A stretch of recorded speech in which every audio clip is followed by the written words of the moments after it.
I want to talk to you about something that affects every part of our lives, whether we admit it or not, self-confidence, and the very real ways we hold ourselves back even without realizing it. If you're new to my channel, I'm Susan Saravo, and I'm sharing my knowledge from decades of experience as a communications professional, media trainer, and TV reporter. Most people don't fail because they're not capable. They fail because they never let themselves start. They stay quiet in meetings even when they have a great idea. They talk themselves out of launching a business before they ever test the waters. They want to show up online, but they convince themselves they're not ready or not good enough. And the truth is, this isn't a personality issue. It's not because you're shy or soft spoken or inexperienced. It's because somewhere along the way, you learn to underestimate yourself. Let's talk about that a little further.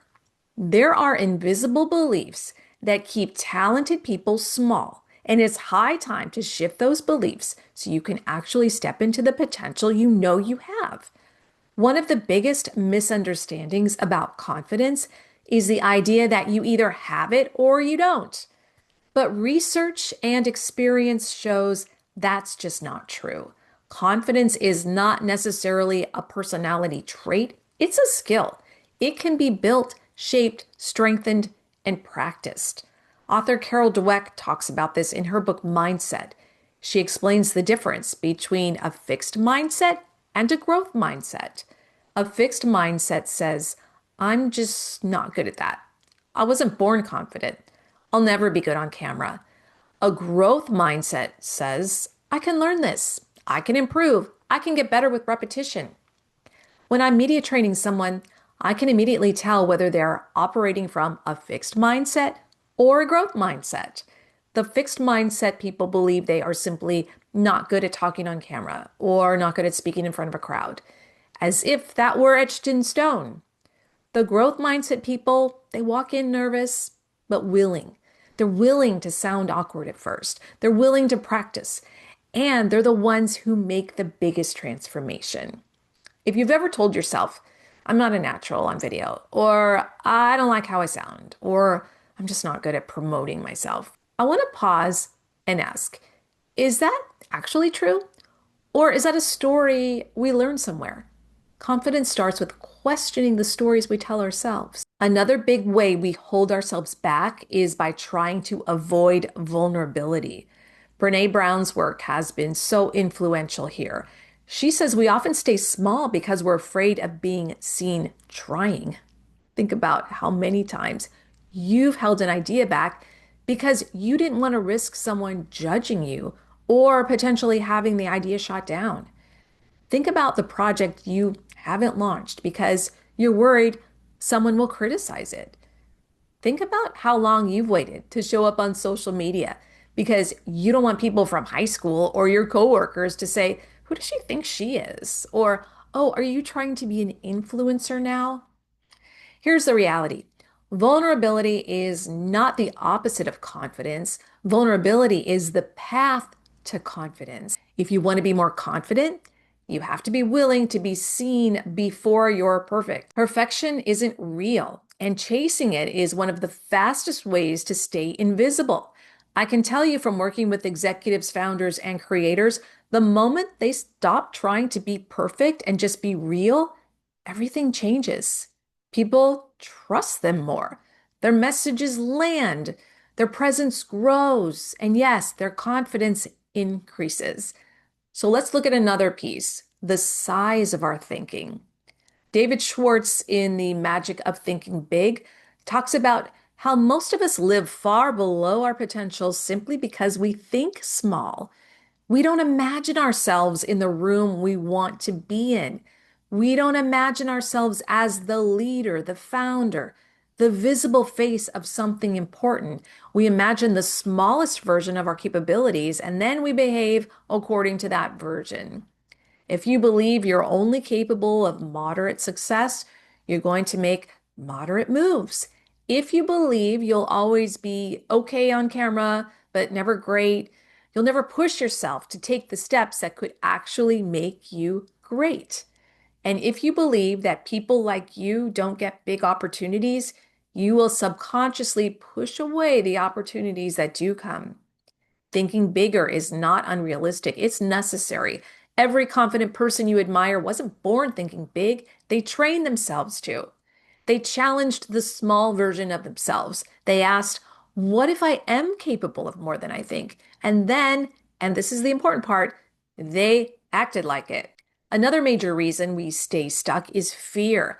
Fear of failing, fear of being judged, fear of doing something new, fear of being embarrassed, fear of being not good enough. Susan Jeffers' classic book, Feel the Fear and Do It Anyway, says something powerful. Fear never goes away. You don't get rid of fear. You learn to move with it. Most people want to wait until they feel ready. They're waiting to have more confidence, more clarity, more experience. But ready is an illusion. You don't get confidence and then take action. You take action and then confidence shows up as a result.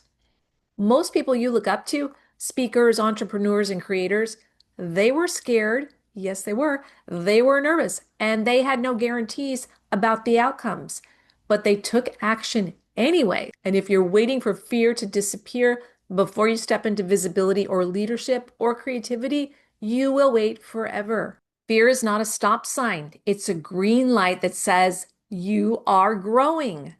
Jen Sincero's book, You Are a Badass, adds another layer to this conversation. The stories we constantly tell ourselves. She says, you are responsible for what you believe. And she's right. If your internal dialogue is filled with doubt, hesitation, and self-criticism, you're not going to take bold action. But if you start feeding your brain a new narrative, something as simple as, I can figure this out, or I'm capable of more than I think, your brain starts looking for evidence that is true. Your self-image determines your behavior. If you see yourself as someone who hides, you'll hide.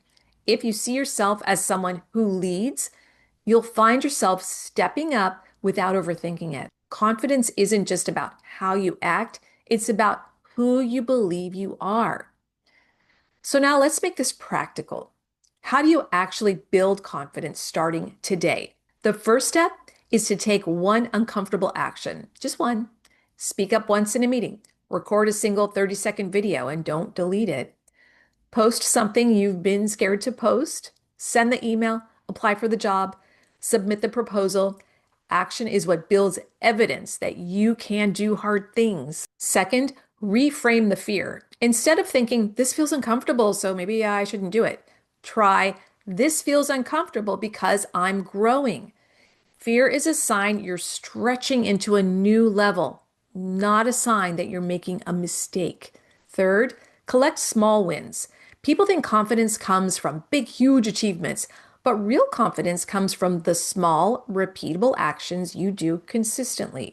If you want to get better on camera, don't wait for the perfect setup. Record one video a day for a week. If you want to be more visible at work, ask to take the lead on a project. Give a presentation on what you will accomplish. Get in front of people and show them your brilliance. If you want to start a business, take one tiny step each day instead of waiting for the perfect plan. Fourth, stop waiting for permission. No one is coming to tap you on the shoulder and say, okay, now's your moment. You're allowed to go after what you want. That moment has to come from you. Confidence happens when you decide you're worthy of stepping into the opportunities in front of you. And let me leave you with this. You are not lacking confidence. You are lacking evidence. Evidence that you can do the thing you keep thinking about. Evidence that you're capable of more than you believe. Evidence that fear can be tolerated, that criticism won't break you, and that you can learn anything you generally want to learn. But that evidence only comes after you begin, not before. So whatever it is you've been putting off, the video, the business, the promotion, the application, the presentation, the pitch, take one step today. One small, bold action, because the smallest act of courage can change the entire direction of your life. Thank you for being here. If you found this helpful, you can subscribe for more on media training, communications, and building confidence on camera and in life. and I'll see you in the next video.